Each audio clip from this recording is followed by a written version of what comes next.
지난 3일 동안 저 자신을 돌아보면서 그런 생각을 해보았어요. 특별히 하나님의 목사이기 때문에 하나님의 말씀을 많이 보고 또 기도하면서 그 속에서 누려지는 일들이 많겠다라는 그런 생각들을 참 성도들은 많이 할 것인데, 제가 저 자신을 3일 동안 돌아보니까 하나님의 말씀 없이 또 주신 말씀 속에서 기도가 합해지지 아니하면 참 힘들다. 저만 그런지 모르겠어요. 근데 저는 그게 느껴져서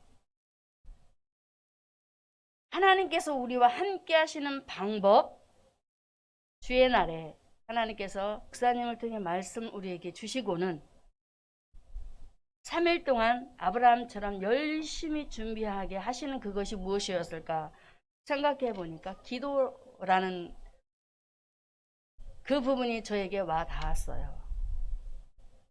그래서 저는 계시록의 말씀을 통해서 하나님께서는 자녀들이 이 땅에 살아가는 삶 속에서의 일들을 바라보시면서 문제없는 사람 없고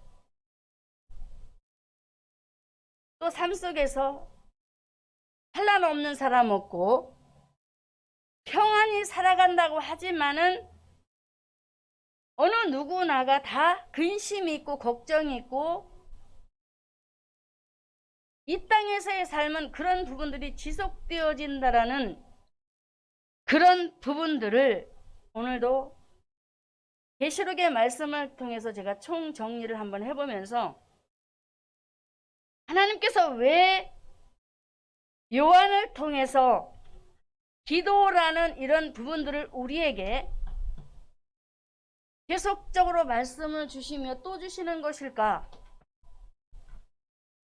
저는 다시 한번 또 생각하고 또 생각을 해봤어요. 그런데 제가 말씀 전한 그 부분들을 정리해 보니 성도들이 환난이 오게 되잖아요. 환난이 왔었을 때 하나님을 진정으로 아시는 분들은 하나님을 향해서 촛대를 들지만 그렇지 않은 믿음이 연약한 자들은 하나님보다는 그 위에 다른 기타 것을 따라가면서 의존하는 그런 삶이 있기 때문에 하나님은 다시 한번 계시록의 말씀을 통하여 기도토록 하려고, 할렐루야, 기도하게 하시려고 환난이라는 이 말씀의 메시지를 우리에게 허락하시면서 믿지 않는 사람은 당연히 다른 신을 쫓겠지만 너희만큼은 오직 유일하신 하나님을 기도의 대상으로 삼고 그 속에서 너희들의 기도를 받으시는 하나님이 너희의 기도를 어떻게 여기시느냐 값지게 보시니 힘들고 어렵더라도 그런 부분들을 바라보고 너희들은 누구냐라고 물으실 때 내가 만물 중에서 하나님의 자녀 삼아 주셨기 때문에 그 어떤 만물보다도 너희들은 내 형상이기 때문에 당연히 마땅히 기도를 해야 한다라는, 할렐루야, 이런 말씀들을 환난이 오기 전에 요한을 통해서 우리에게 메시지를 주시면서 기도해야 된다라고 우리에게 말씀을 하신 것을 저는 생각하고 또 생각해 보면서 그렇다. 누구에게나 문제는 있고 걱정이 있고 근심이 있고 그래서 하나님과 기도하지 않으면 살 수 없는 우리의 연약한 인생들이기 때문에 하나님은 저와 여러분들이 이 땅에 살아갈 동안에 죄를 지을 수밖에 없는 여건 상황이잖아요. 그래서 두 증인의 기도를 통해서 먼저 회개의 영을 부어주시고, 할렐루야, 회개의 영을 부어주시고 하루 동안에 지었던 모든 죄과들을 회개토록 하셔서 돌이키도록 하시는 하나님의 은혜 아래, 할렐루야. 그래서 하나님의 자녀들이 회개하는 하나님의 능력 안에 붙들림을 받아 어떻게 살아가도록 하나님께서 말씀을 주시고 권세를 주시고, 그래서 전하는 자의 사람으로 살아가도록 하게 하시는 하나님. 저는 환난이 오기 전 기도하라는 그 기도의 메시지를 생각하고 두 증인의 기도를 통해서 하나님은 하나님의 자녀들이 죄악 속에서 사는 것이 아니라 선한 하나님이시잖아요. 그 하나님의 자녀들이 죄악 속에 묶여서 죄악된 모습으로 살면은 주님의 모습을 닮아갈 수 없게 된단 말이에요. 그래서 하나님은 회개의 영을 주셔서 돌이키는 은혜로 하나님의 말씀의 권세에 붙들림을 받아 전하는 자의 사명을 이 땅에 감당하도록 하게 하셨다라는 이 말씀하에 제가 오늘도 말씀을 정리하며 이 단에 섰을 때 감사하고 또 감사했습니다. 사랑하는 성도 여러분, 저와 여러분들이 이렇게 하나님께서 주신 은혜가 너무나도 깊고 깊잖아요. 너무나도 넓어요. 너무나도 그 품이 넓어요. 그래서 우리 주님은 그 속에서 살면서 우리 인생은 누구나가 죽음을 맞닥뜨리게 되잖아요. 그래서 나팔재앙을 통해서 하나님께서는 누구나가 다 죽음의 위협이 있기 때문에 너희들이 살아갈 힘, 그 바탕, 그 능력은 기도밖에 없다라고 우리에게 메시지를 강력하게 나팔재앙을 통해서 우리에게 주셨던 것입니다.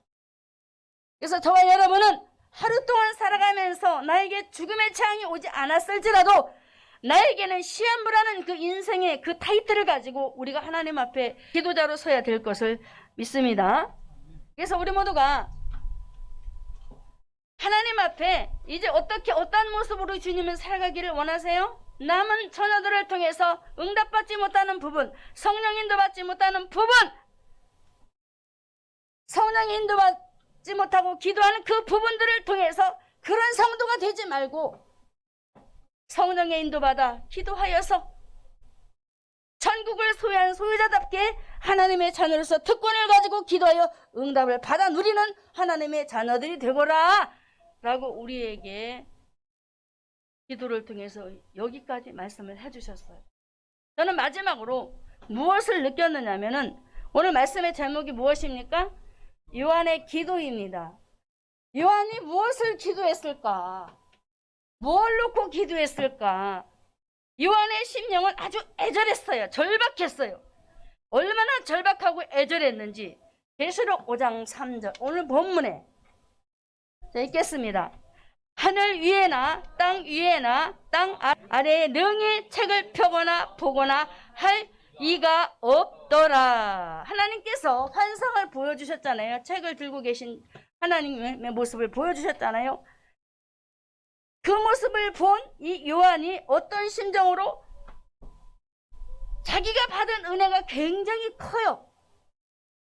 하나님께서 자신을 구원해 주신 그 은혜가 너무 크고 커서 그 말씀을 보니까 도무지 알 길이 없잖아요.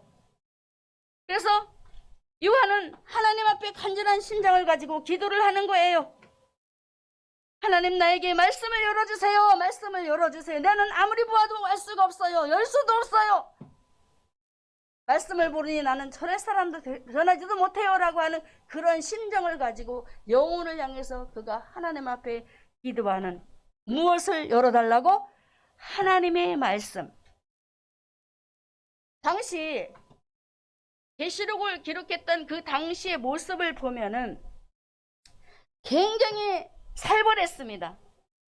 하나님을 믿는 백성들이 정말 믿을 수 없는 그런 상황이 벌어질 수밖에 없는 그런 상황이었어요. 황제가 자기를 신으로 섬기라고 하니 기독교는 사라질 수밖에 없고 성도들은 죽을 수밖에 없고 자신을 신으로 자신을 하나님보다 더 섬기도록 하게 하는 그런 부분들을 왕을 통해서 그 권세자들을 통해서 압박해 올 때에 성도들이 어떤 심정, 어떤 마음이었겠느냐고요. 그런 상황을 다 알았던 사도 요한이 이 서신을 쓰게 되는 거잖아요. 요한이 이 서신을 쓰는 그 심정을 바라봐도 얼마나 그 가슴이 애달았는지, 그 가슴이 얼마나 탔는지 알겠잖아요. 영혼을 사랑하는 사람은 다 알 것입니다. 하나님을 만난 사람은 다 아실 것입니다. 그래서 하나님의 말씀을 사모하며 기도할 수밖에 없는 요한처럼 우리는 될 수 있다는 것입니다. 할렐루야. 이렇게 로마 관원이 교회를 압박하고 핍박하는 그 상황에 있어서 교회가 생존의 위협을 받았어요. 요즘 이 시대 코로나 때문에 교회에 위협을 가하잖아요. 성도들이 나오지 않고 하나님 앞에 드려지는 헌금들은 자꾸 삭감이 되어지고 교회는 문을 닫고 굉장히 어려움을 겪게 된단 말입니다. 그런 상황 속에서 오늘 본문의 말씀을 보게 되면 사도 요한은 자신은 하나님께서 붙들어 주셨기 때문에 성령의 감동하심을 받아 그가 하나님 앞에 기도하면서 암흑 속에 살아가는 그 교회들을 보면서 하나님 앞에 막 애타는 심정으로 기도를 하는 거예요.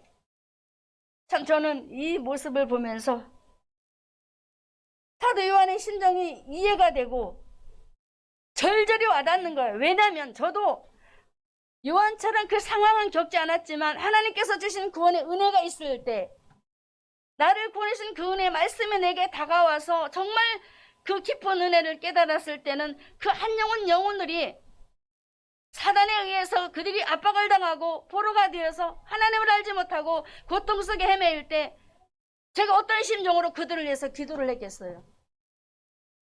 요한처럼 저도 막 하나님 앞에 눈물을 흘리며 그때 그 당시는 제가 말씀이 많이 열리지 않았기 때문에 뭐라고 어떻게 전해야 할지 모르잖아요. 눈물로 막 호소를 하는 거예요. 내가 이 영혼을 만나면, 내가 이 영혼을 만나면, 내가 이 사람을 만나면 내가 뭐라고 어떻게 그 메시지를 선포를 해야 영혼이 죽게 돌아오고 살 수 있는지요? 라고 하면서 제가 눈물로 하나님 앞에 말씀을 구한 적이 있습니다. 사랑하는 성도 여러분, 당시 교회들은 자신의 미래에 대한 불확실성이 굉장히 깊어졌어요. 왜? 황제에 의해서 압박을 당하는데 예수 믿지 못하도록 막고 있는데 지옥 가게 생겼는데 얼마나 그들이 불안하고 괴로웠겠어요.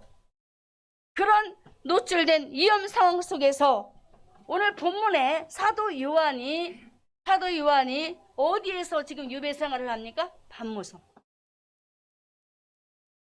참 사도 요한은 하나님께서 사랑하는 자요. 그를 아주 강력하게 붙들어 주었기 때문에 그 섬에서 홀로 외로이 그 섬에 있으면서 그가 하나님 앞에 하나님께서 보여주신 그 환상들을 바라보면서 어떤 마음을 가진지 아십니까? 그들을 격려하는 메시지를 그가 받게 되잖아요.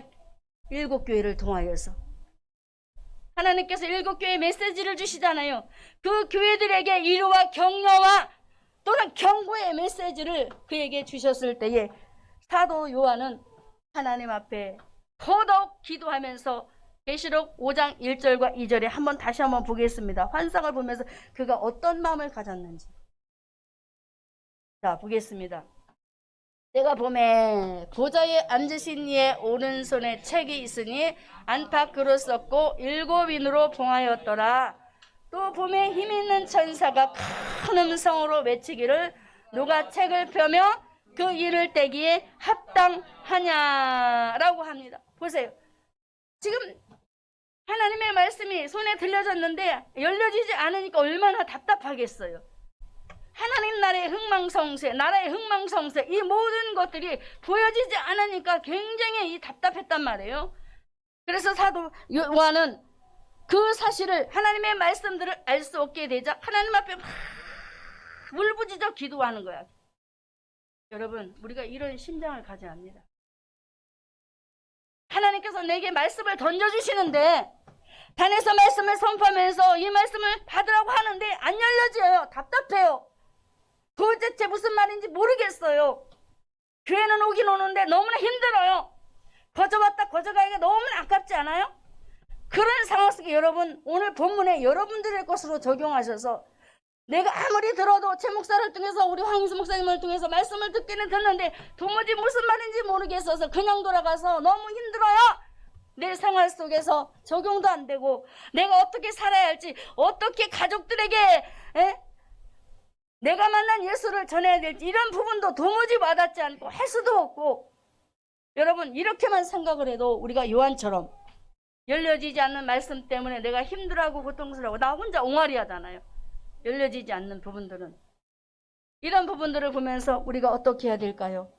역사의 흥망성쇠 마지막 어떻게 되어질까, 이런 부분들을 알 수 없는 이런 상황 속에 우리는 답답한 그 심장을 가지고 우리가 하나님 앞에 기도하면서 앞으로 다가올 미래의 모든 일들을 하나님께서 물론 하시겠지만 우리 믿는 자들이 앞서 기도하며 열어주시는 부분을 통해서 하나님의 나라를 세워가야 할 우리가 되어야 하지 않겠습니까?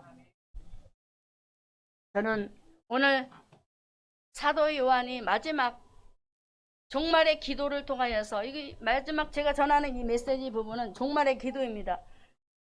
개인의 종말 속에 내가 뭘 가지고 마무리할 것인가, 뭘 가지고 마무리할 것인가. 우리에게는 말씀이 없으면 안 되는 거예요. 그래서 저는 중요한 것이 요한의 기도를 통해서 내가 주님 앞에 설 때도 말씀이 있어야 한다. 할렐루야. 말씀이 있어야 내가 천국 갈 수 있고, 말씀이 있어야 내가 기도할 수 있고, 말씀이 있어야 모든 것이 되어지는구나라는 것을 제가 깨달았습니다. 사랑하는 성도 여러분, 사도 요한은 이렇게 자신에게 주신 하나님의 말씀, 계시록의 말씀들을 생각하면서 어서속히 열어달라고 기도하며 내게 맡겨진 그 일들을 내가 다 감당하고 주님 품 안에 안기도록 해주세요라는 기도였다라는 사실. 자, 그러면 다윗은 한번 볼까요? 다윗은 어떤 마음이었을까요? 어떤 기도를 했을까요? 시편 39편 12절에 말씀을 보겠습니다. 시편 39편 12절에 여호와여 나의 기도를 들으시며 나의 부르짖음에 귀를 기울이소서. 내가 눈물 흘릴 때에 잠잠하지 마옵소서. 대저 나는 주께 객이 되고 거류자가 됨이 나의 모든 열조 같다라고 다윗이 고백을 합니다. 아니, 다윗도 말씀을 들은 사람이에요. 기도하는 사람이에요. 그럼에도 불구하고 다윗은 하나님 앞에 기도하기를 오랜 시간을 놓고 악한 자들 앞에 내 혀를 재갈 물리도록 해달라는 이 말씀을 볼 때에 그 입에도 때로는 부악한 말들이 있었던 것 같아요. 하나님 보시기에 선한 모습으로 잘 살 수 있도록 해주세요 라고 했는데도 불구하고 악한 자 앞에 서면은 내가 억울한 일을 당하게 되면 입에서 어떤 말이 나와요? 부악한 말이 나오잖아요. 그런 것처럼 다윗은 하나님 앞에 기도하면서 오랜 시간을 기도하면서 그렇게 하는 거예요. 나의 부르짖음에 귀를 기울여 주세요. 내가 눈물 흘릴 때에 잠잠하시고 빨리 내 기도 좀 들어주세요. 그러면서 하는 말, 마지막에 어떤 말을 하는지 아십니까? 대저 나는 주께 객이 되었다. 거류자가 되었다. 나의 모든 열조 같다라고 합니다. 무슨 말입니까? 말씀을 듣기는 들었는데 말씀이 없는 거예요. 이 속이 없는 거예요. 그래서 객 같아요. 하나님과의 관계를 따져보니까 객처럼 느껴지는 거야. 그리고 말씀을 따져보니까 손님처럼 느껴지는 거야. 여러분 와 닿아요? 말씀이 내게 멀게 느껴질 때 손님처럼, 내가 손님과 같아요. 말씀 따로고 나 따로, 하나님 따로 나 따로. 다윗은 하나님께서 오랜 시간을 기도시키셔서 너는 나 없이는 객이야. 나 없이는 손님과 같은 자야. 나 없이는 타국인에 불과해. 저는 이 부분을 묵상하면서 옳다. 순간순간 이런 부분이 오긴 오는데 잊어먹고 살아요. 잊어먹고 사는데 다시 말씀을 준비하면서 요한이 하나님의 말씀을 사모하며 첫 번째로 기도하는 그 모습을 통해 다윗을 보게 되었는데, 다윗도 여러 삶 속의 환난과 역경 문제들을 만나다 보니까 때로는 말씀도 놓치고 기도도 흐려지고 막 하다 보면은 모든 것이 다 엉망진창이 되어서 엉켜지잖아요. 그런데 그가 하나님 앞에 하나님께서 기도시키실 때 다시 한번 봐라! 나 없이는 안 된다. 내가 준 말씀이 없이는 절대로 안 돼. 못이 박혀야 된다. 잘 박힌 못과 같아요. 그러면서 다윗의 그 고백 속에 나는 세상에 속한 사람이에요. 나는 세상에 속해서 하나님 앞에 바로 설 수 없는 그런 연약한 그릇이에요. 그러니 하나님 나에게 말씀을 주셔서 객처럼, 손님처럼, 타국인처럼 살지 않게 해주세요 라는 이 고백 누가 하셨을까? 하나님이 하셨습니다. 할렐루야. 사랑하는 성도 여러분, 저와 여러분의 기도 속에 이런 기도들이 풍성해지기를 주님의 이름으로 축원합니다. 그래서 하나님의 말씀을 사모하며 기도하시기를 바랍니다. 다윗은 이렇게 험악한 환란 속에서 그가 하나님의 말씀 없이 객처럼 손님처럼 거류자처럼 타국인처럼 느껴졌을 때 어떤 말씀을 한번 생각했을까? 시편 119편 105절의 말씀에 주의 말씀은 내 발의 등이요 내 길의 빛이라. 할렐루야. 하나님의 말씀이 내 앞에 계셔서 나에게 등불이 되어주시고 내 가는 길에 빛이 되어주셔야 합니다. 그래야 나는 살 수 있습니다. 그래야 나는 허망하지 않을 수 있습니다. 하나님의 말씀이 내게 오세요 오세요 라는 이 기도의 모습 너무나 찬란하지 않습니까? 하나님은요, 우리가 하나님의 말씀을 듣긴 들었어도 깨닫지 못할 때 그것이 너무나도 깝깝하고 답답해서 기도할 때에 말씀을 깨닫는 은혜를 주신다는 사실을 기억하시기 바랍니다. 제가 이번에 동생과 대화를 하는 중에 얼마나 많은 은혜를 받았는지, 예전에 동생이 교회에서 참 신실하게 정직하게 최선을 다해서 담임 목사님이 이렇게 하라 하면 이렇게 하고 저렇게 하면 저렇게 하고 시키는 대로 다 열심히 헌신 봉사 충성 때 예배 생활을 하였는데 그 입에서 나오는 말이 이런 말을 하더라고요. 내가 지금까지 신앙생활을 하였는데 하나님의 말씀들이 자기 속에 없더라는 거예요. 이게 그냥 열심이야. 열심. 말씀으로 순종하며 따라갔던 것 같은데 말씀이 없이 겉돌았다는 거예요. 옳거니 이제 깨달았구나 이제. 근데 하나님의 말씀을 받을 때에 꿀송이 같다라는 말씀이 있잖아요. 이제는 말씀을 들으면 그 말씀이 꿀같이 달아서 삶에 그냥 그게 열어지고 깨달아져서 너무 감사하다는 거예요. 그래서 내가 그랬어. 이제 여기까지 하나님께서 열어주셨으니 참 감사한데 더 하나님 앞에 말씀을 놓고 기도하라. 그러면 지금보다도 더 하나님께서 더 깊은 은혜로 말씀을 풍성하게 열어주셔서 너가 하는 모든 일에 분명히 하나님이 크나큰 증거를 주실 것이다 라고 제가 간단하게 얘기를 해주었어요. 저는 동생 얘기를 들으면서 참 이렇게 하나님은 그 시기에 맞게 때에 맞게 그 공백기를 주시면서 동생에게도 찾아가시는 것처럼 우리 주사랑인들에게도 하나님께서 각기 자라나는 속도가 다르듯이 하나님의 말씀을 들을 때 어느 순간, 계절로 말하면 어느 계절에 하나님께서 여러분들을 찾아봐 주셔서 말씀을 들을 때 와 여기 있었구나, 이 말씀이 여기 있었구나 라고 하면서 분명히 여러분들에게도 그 말씀이 꿀같이 다가와서 은혜를 받고 또 깨닫지 못한 부분이 있었을 때 오늘 요한이 하나님의 말씀을 사모하며 기도하는 그 기도의 모습처럼 이렇게 되어질 줄로 믿고 주님의 이름으로 여러분을 축복합니다. 자, 하나님의 말씀 없이 부와 귀, 권세를 누리는 자들을 보게 되면 어떻습니까? 겉보기에는 행복해 보이고 잘 나가는 것 같고 행복해 보이는데도 불구하고 그 속은 텅텅 비어서 그들의 속사람은 행복이 없다는 얘기예요. 그래서 우리 주님은 그들이 소망 없는 그런 모습 속에 우리에게 보여주시는 메시지가 있다면, 사람들이 제 아무리 권세와 부와 귀를 가졌다 할지라도 누구나 한 번 죽는 것은 사람에게 분명히 정하셨다고 하셨습니다. 그래서 생명이 끝나는 날 모두가 다 모든 것을 내려놓고 가기 때문에 우리에게 남는 것 무엇밖에 없다? 말씀. 할렐루야. 말씀밖에 없다라는 거예요. 부도 다 놓고 귀도 다 놓고 세상 영화도 다 놓고 아무리 잘 나가는 것을 내가 굳게 잡았을지라도 다 놓고 주님 앞에 갈 때는 뭘만 갖고 가? 말씀. 왜요? 말씀이 하나님이에요. 할렐루야. 그분 이름 잡고 간다라는 거예요. 저는 얼마나 이 부분을 생각하면서 참 저도 말씀을 준비하며 행복했습니다. 그렇다. 제 아무리 많은 것을 가졌을지라도 내게 남는 것은 요한이 말씀을 왜 사모하며 기도했는가 보았더니 그것밖에 없구나 라는 결론이 내려지더란 얘기입니다. 여러분 종말의 기도 어떻게 기도하실래요? 말씀 잡고 기도하시기 바랍니다.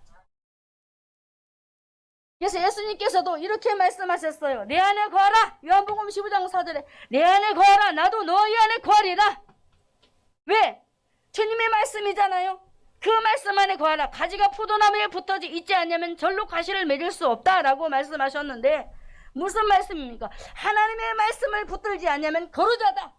하나님의 말씀을 붙잡지 않냐면 객이다. 하나님의 말씀을 붙잡지 않으면 손님이다라는 뜻이에요. 다시 볼까요? 내 안에 거하라. 나도 너희 안에 거하리라. 가지가 포도나무에 붙어있지 아니하면 절로 가시를 맺을 수 없다 그러잖아요. 객이 되고 손님이 되고 타국에 거하는 사람과 같다라는 거예요. 참 저도 이 부분을 찾기 참 힘들었는데 이 부분을 타국인 객, 손님 어떤 말씀이 와닿을까? 어떻게 해야 될까라고 고민했는데 이 말씀을 주시는 거예요. 그렇구나. 말씀이 그래서 최고구나라는 것을 제가 오늘도 이렇게 받았습니다. 그러면서 또한 예수님은 5절에 15장 5절에 보면 이렇게 말씀해. 나는 포도나무여 너희는 가지니 저가 내 안에 내가 저 안에 있으면 이 사람은 과실을 많이 맺나니 나를 떠나서는 뭘 할 수 없다? 아무것도 할 수 없다는 거예요. 보세요. 말씀 없는데 뭘 어떻게 해? 말씀이 없는데 아무것도 할 수 없다는 거예요. 주님이 없는데. 그래서 요한이 주님의 오른손에 올려있는 그 책을 보면서 열려지지 않으니까 막 기도를 하게 된 거예요. 그래서 말씀이 내게 들어와야 되는 거예요. 내 것이 돼야 되는 거예요. 할렐루야. 사랑하는 성도 여러분, 사도 요한과 다윗이 하나님의 말씀을 받기를 원하여 사모하며 기도했던 것처럼 여러분의 심령에 하나님의 말씀의 단비가 부어지기를 주님의 축원하며 또 구하시기를 주님의 이름으로 부탁을 드립니다. 우리가 첫 번째로 마무리해야 할 부분들이 있어요. 말씀에 대한 자세입니다. 히브리서 4장 12절의 말씀에 하나님의 말씀은 살아있다고 했습니다. 운동력이 있다고 했습니다. 그리고 생명의 말씀이다라고 했습니다. 저와 여러분이 어떻게 해야 될 것인가? 살아있고 운동력 있고 이 말씀은 우리에게 있어서 어디를 가든지 살아 움직이는 능력의 메시지인데 어떻게 해야 될까? 몸부림치며 하나님 앞에 구해야 된다는 사실이에요. 성경에 남아있는 문자가 아니라 내게 와 닿아서 살아서 움직여야 된다라는 이 기도의 메시지가 여러분의 것이기를 주님의 이름으로 축원합니다. 자, 두 번째로 요한의 기도 첫 번째는 말씀을 사모하는 기도를 했습니다. 우리도 말씀을 사모하는 기도를 하자. 두 번째는 어떻게 기도했나? 5장 4절의 마지막 부분에 보니 내가 크게 울었다라고 합니다. 계시록 5장 4절에 합당한 자가 보이지 않기로 내가 크게 울었대요.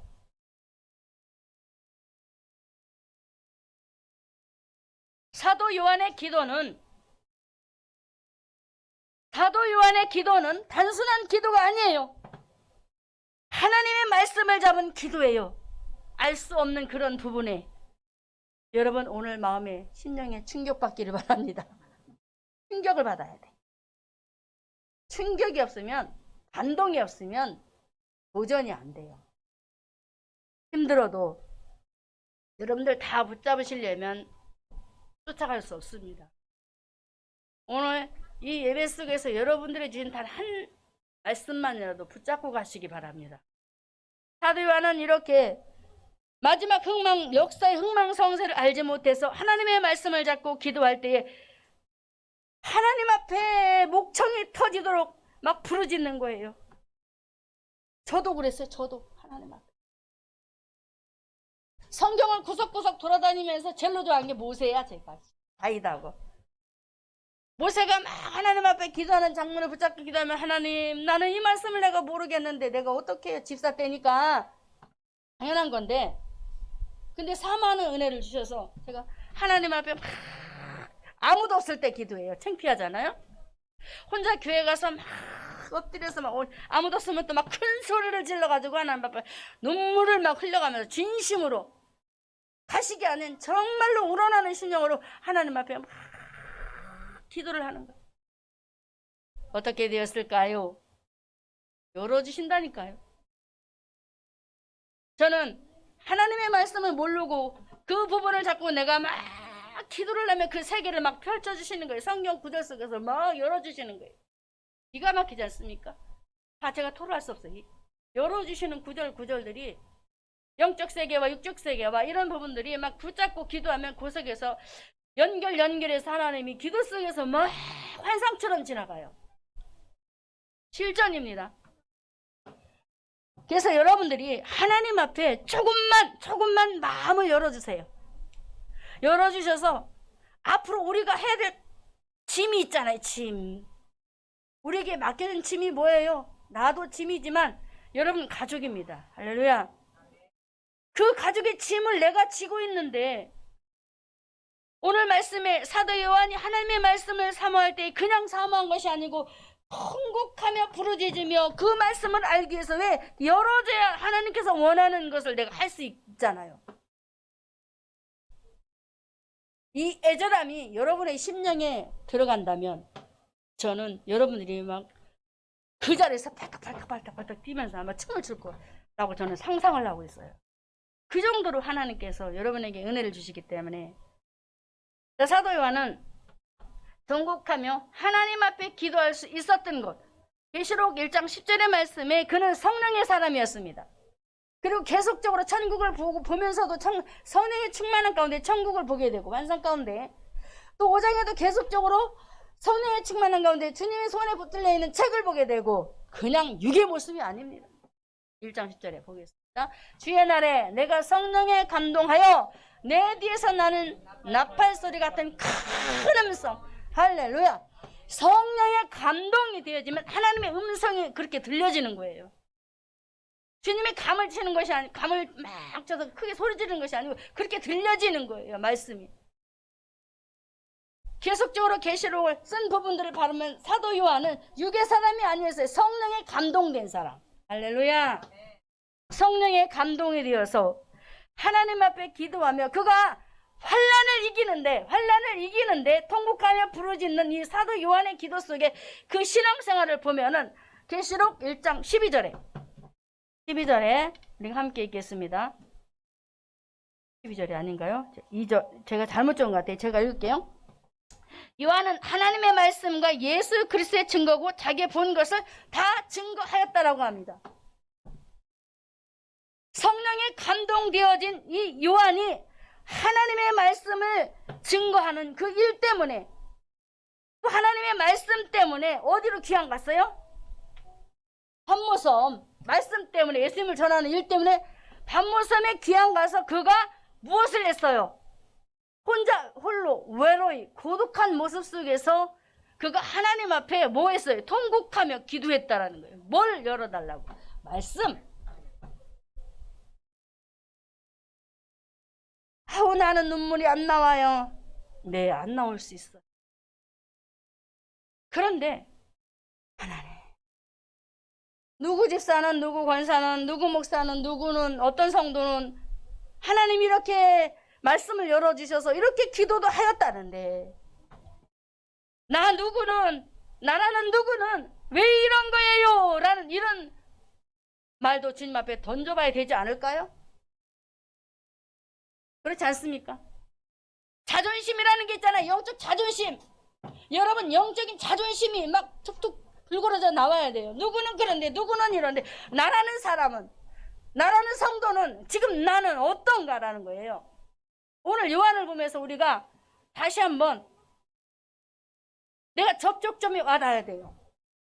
이렇게 힘들고 어려운 환난 속에서 죽을 수밖에 없는 귀양 가서 죽을 수밖에 없는 상황 속에서도 포기하지 않고 하나님의 말씀의 세계관을 보니까 또 모르는 부분이 주님의 손에 있으니까 알고 싶어서 기도하는 통곡의 울음의 기도. 여러분의 것이 되기를 바랍니다.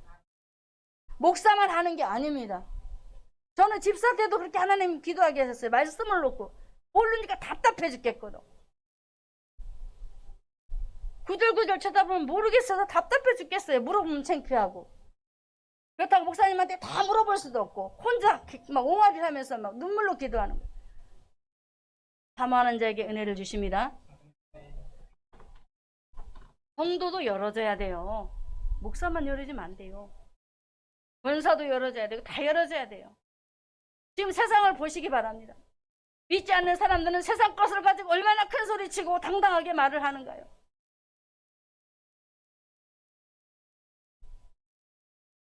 우리 우기가 친구한테 할머니 목사님 유튜브에 나온다고 소개를 했대. 그러면서 나한테 편지를 쓴다고 이제 소개를 하는 거예요. 왜? 할머니 설교하는 거 들으라고. 제가 충격 먹은 거 있죠.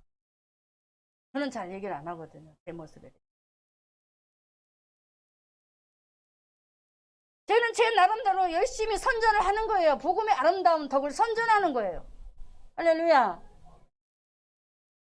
저와 여러분 안에 누가 계십니까? 예수 그리스도가 계십니다. 성령님이 계십니다. 그 성령님께서 오늘도 요한처럼 말씀을 사모하고 그 말씀이 열려지기를 원해서 사모하는 심령을 가지고 기도하라는 거 아니겠어요? 다시 말씀드립니다. 무겁게 받지 마시고 하나만이라도 붙잡으시라는 거예요. 할렐루야. 바울도, 핍박자 바울도 그가 예수 믿는 사람을 죽였지만 주님 만나고 나서 그가 어떤 근심을 하게 되었나요? 로마서 9장 2절과 3절의 말씀에 제가 읽게 되면 내가 그리스도 안에서 참말을 하고 거짓말을 아니하노라 내게 큰 근심이 있다라고 합니다. 형제들 때문에 막 근심을 하는 거예요. 주님에게서 내가 끊어질지라도 하면서 말을 하는데 끝까지 읽어야 되겠네. 내가 그리스도 안에서 참말을 하고 거짓말을 아니하노라 내게 큰 근심이 있는 것과 마음에 그치지 않는 고통이 있는 것을 내 양심이 성령 안에서 나로 더불어 증거하노니. 다음 절. 나의 형제 곧 골육의 친척을 위하여 내 자신이 저주를 받아 그리스도에게서 끊어질지라도 원하는 바다. 골육 지친 이거는 그리스도 안의 형제들이란 말이에요. 그들이 그리스도 안에 들어오기를 원하여 기도하는 이 바울의 심정. 저는 여기서 기도는 없지만 바울의 기도의 모습을 보았어요. 끊어질지라도, 내가 끊어질지라도 이 형제들이 믿음 안에 서서 하나님의 말씀을 자기처럼 붙잡고 기도하고 그러면서 성령 안에 거하여 하나님의 말씀에 부르짖음에 나갈 수 있는 사람이 되었으면 이 큰 근심을 그가 가지고 있었다는 기도의 메시지.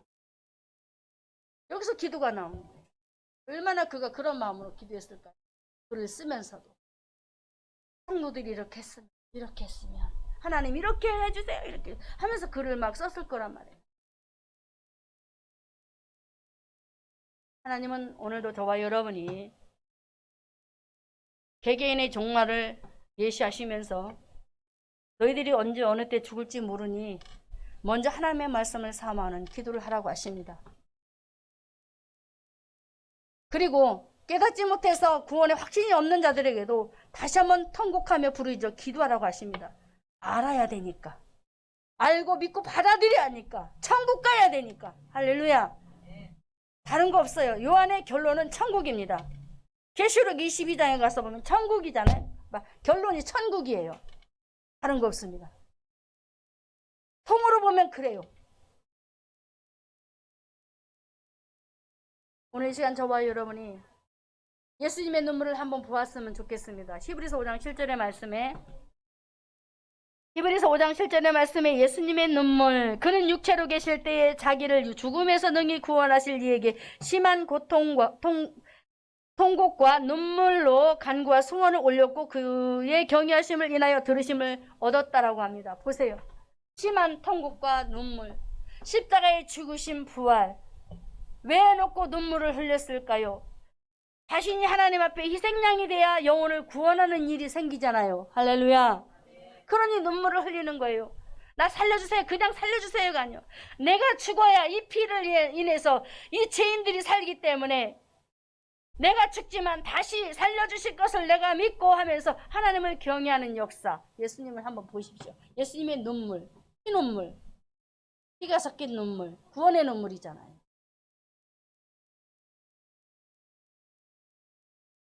이 통곡의 눈물입니다. 통곡.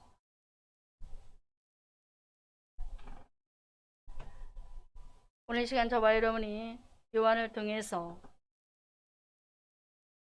통곡으로 하나님의 말씀을 구하며 천국의 입성을 바라보며 입성하지 못한 그들이 입성하기를 원하는 그 중심을 가지고 백성들을 바라보며 라오디게 교인들처럼 주님 문 밖에 서 있는 자들이 아니라 초대교회 처음 첫 신앙처럼 회복이 되어지는 역사로 다시 세워져서 성도들이 하나님의 말씀 안에 구하여 마지막 세대 속에 하나님을 알지 못하는 적그리스도들이 나타나서 믿는 자들을 현혹시키고 유혹해서 믿지 못하도록 회방하는 것을 너무나 잘 알기 때문에 사도 요한은 하나님 앞에 눈물로 통곡하며 이것을 놓고 그 말씀을 놓고 기도했던 것입니다.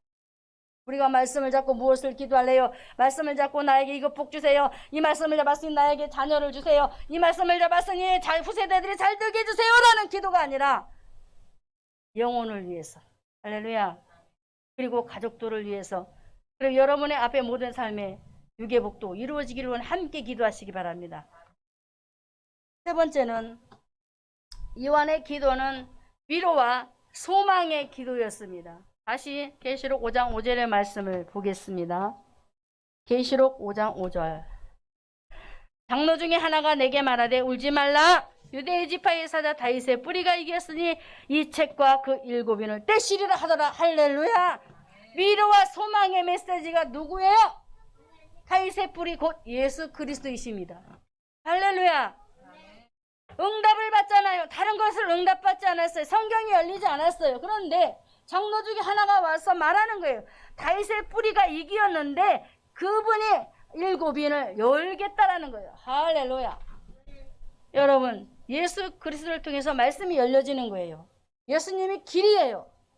예수님이 생명이고 그분을 통해서 모든 것이 다 통과되는 거예요. 예수 없이 천국 간다고요? 예수 없이 기도도 응답이 없습니다. 그래서 우리는 이 시간 요한이 하나님의 말씀을 받은 곳이 바로 반모섬이에요. 그토록 외로움 속에서 하나님 앞에 기도하며 이 나라가, 이 백성들이 이 7교회들을 바라보면서 이 세상, 7개는 이 세상에 있는 교회들이잖아요. 바라보면서 교회를 생각하면서 앞으로 되어질 일들, 본 것, 될 일, 되어질 일, 계시록은 그렇습니다. 이런 것들을 바라보면서 하나님 앞에 막 기도를 하는 거예요. 하나님 어찌하면 좋습니까? 지금 백성들이 이런데, 교회들이 이런데 어찌하면 좋습니까? 라고 그가 울먹이며 기도하지 않았겠어요? 교회들을 생각하며. 요새 교회들을 생각했다는 것은 세상을 생각했다라는 거예요. 얼마나 그 애절함에 그 간절함이 하나님 앞에 통했습니다. 하나님 앞에 통해서 주님이 그 눈물을 닦아주시잖아요. 계시록을 푹 열어주시는, 장로를 통해서 응답을 주시잖아요. 내가 이렇게 할 거야. 걱정하지 마. 내가 교회도 살리고 나라도 살리고 하나님의 일을 할 거야. 걱정하지 마. 요한의 눈물을 닦았어요? 안 닦았어요? 닦았단 말입니다. 우리는 이 땅에 신앙생활하면서 눈물을 안 흘릴 수가 없어요. 우리는 눈물로 이 세상을 걸어가야 돼요. 사역도 눈물 없이 할 수 없습니다. 그러나 우리 주님은 저와 여러분에게 마지막 소망, 마지막 다윗의 뿌리가 이기었으니 바로 예수라고 하지요. 그 예수님을 통해서 이제 마지막 우리에게 도착할 코스가 어디입니까? 우리에게 있는 모든 눈물을 닦아주시는데 계시록 7장 17절의 말씀에 이제 그곳에 가서 완전히 다 씻어주시겠다는 주님의 희망의 메시지, 구원의 메시지. 할렐루야. 계시록 7장 17절에 이는 보좌 가운데 계신 어린 양이 저희의 목자가 되사 생명수 샘으로 인도하시고 하나님께서 저희 눈에서 모든 눈물을 씻어주실 것이다. 생명수, 샘, 천국입니다. 이제 그리로 데려가서 너희가 이 땅에서 겪었던 모든 눈물, 슬픔, 아픔, 고통 이런 모든 것들을 내가 다 씻어주겠다라는 마지막 희망과 위로의 메시지. 할렐루야. 우리에게는 천국에 힘이 있습니다. 할렐루야. 우리 모두가 오늘도 마지막 우리가 정리해야 될 부분이 있습니다. 이렇게까지 우리 주님이 말씀하시는데 히브리서 10장 25절의 말씀에 경고하시는 말씀입니다. 아직 우리는 땅에 남아 있습니다. 아직 시간이 있어요. 그렇기 때문에 경고하시는 거예요. 히브리서 10장 25절에 모이기를 패하는 어떤 사람들의 습관같이 하지 말고 오직 권하여 그날이 가까움을 볼수록 더욱 그리하자. 어떻게? 종말이 가까우면 가까울수록 내 개인의 종말, 지구의 종말, 역사의 종말이 가까우면 가까울수록 더욱 근신하며 깨어 있으라고 하십니다. 할렐루야! 할렐루야! 깨어 있어야 되는 거예요. 주님 앞에 갈 때까지. 그래서 오늘 저와 여러분은 하나님의 말씀을 사모하며 분명히 기도해야 하는 것입니다. 그리고 기도할 때 이 말씀이 열려지기를 간절한 심령, 간절한 마음을 가지고 눈물로 호소하며 기도하시기 바랍니다. 그러면 우리에게 소망과 위로 천국을 보여주시고 천국에 입성하는 것도 알게 하시고 또 후세들도 이렇게 하실 것이라는 분명한 메시지를 여러분에게 허락하실 것입니다. 그래서 우리 모두가 이제 환란이 오기 전 우리가 어떻게 해야 돼요? 분명히 기도의 대상이 하나님이라는 것. 그리고 그분께 기도하면 그 기도를 값지게 보시고 우리는 반드시 자녀로서 기도해야 한다는 것. 항상 이 땅에 살아가면서 죄 가운데 살아가는 우리들에게 회개의 영을 주신다는 것 잊지 마세요. 그래서 회개의 영을 주실 때 반드시 기도하시고 돌이키실 때 분명히 돌이키시고 언제 어디서나 우리에게는 시한부 인생이기 때문에 그 죽음이 온다 할지라도 항상 예수 안에서 기도로 이겨나가는 할렐루야 기도로 이겨나가고 응답받아서 항상 예수 안에서 어떻게 성령 인도받아 살아가는 오늘 말씀처럼 마지막 결론은 말씀을 붙잡자 할렐루야